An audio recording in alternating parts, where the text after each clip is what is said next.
sports fanatics out there?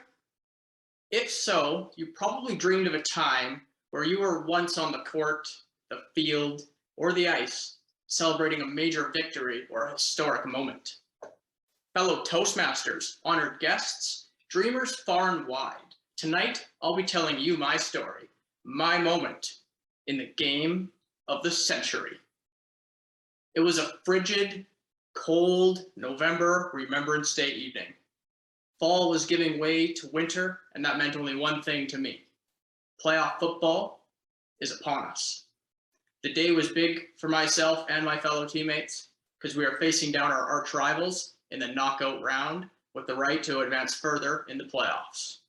We could be victorious and move on to higher stakes, or it could be eliminated, one and done, before the postseason barely began. As the game drew closer, the crowd grew larger. The magnitude of this moment was felt by everyone in the stadium.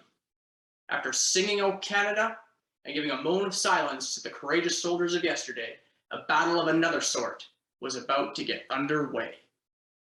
I vividly remember seeing just how intimidating the enemy players looked like.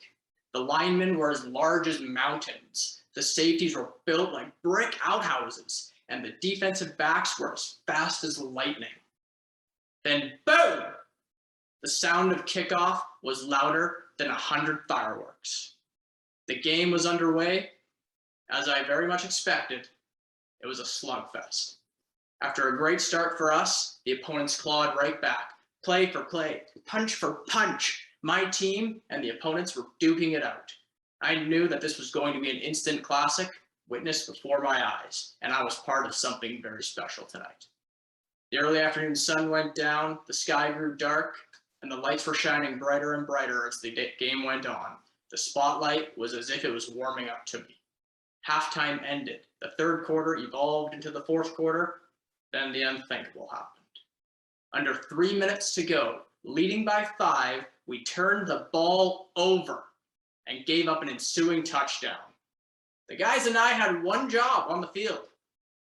Don't turn the ball over. We now have less than a minute left to get a quick score, or else we're out. Rattled yet resilient, we regrouped and took to the field one last time. First down, incomplete pass, 40 seconds left. Second down, quarterback sacked, 20 seconds left. It's third and ball game, baby. We got to go big or we need to go home. Then the greatest play that ever took place unfolded.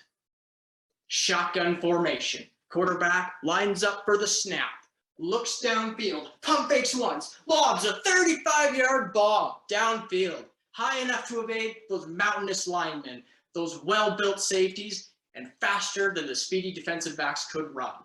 While it all happened so incredibly fast, in my memory, it was all in slow motion.